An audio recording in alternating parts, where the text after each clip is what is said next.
हमरा भोजपुरी चैनल में रउआ लोगन के स्वागत बा। हम भोजपुरी गाना गाइले और रउआ लोगन के सुनाइले। अच्छा लागे तो लाइक करी लोगिन, सब्सक्राइब करी लोगिन, शेयर करी लोगिन, कमेंट करी लोगिन कैसन गाना लागल ह। आ ऑर्डर होई फरमाइश गाना वो हम रउआ के सुना दे हम जौन कहम लोगन।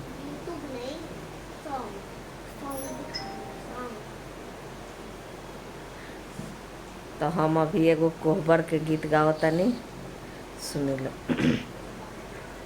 लीपला घर परोड़ी ले जहाँ उतरे ना बाबा को हबर, जहाँ उतरे ना बाबा को हबर। लीपला घर परोड़ी ले जहाँ उतरे ना बाबा को हबर, जहाँ उतरे ना बाबा को।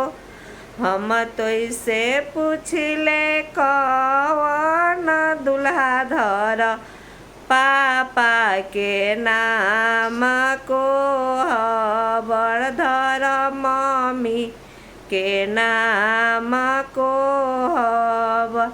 तोहरो जे पापा अहिर गोआलावा आमा अहिरिन तोहार को हब, आमा अहिरिन तोहार को हब।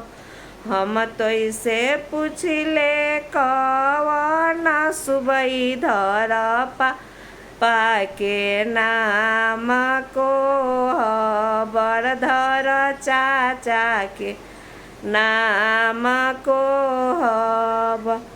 हमरो जे पापा साहेबाया मारनी हमार को हबर, मारनिया हमार को हब।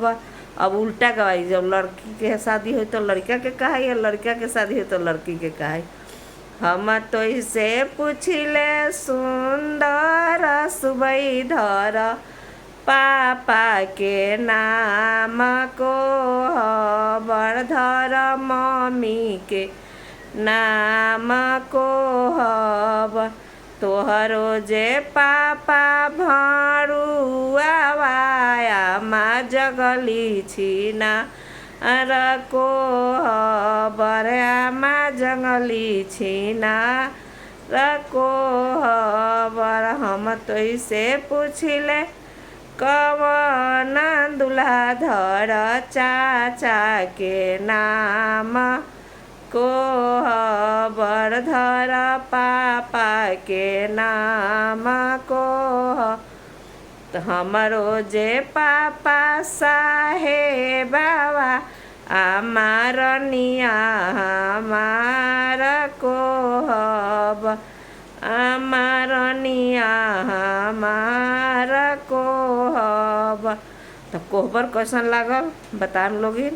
लाइक सब्सक्राइब शेयर जरूर करम लोगिन।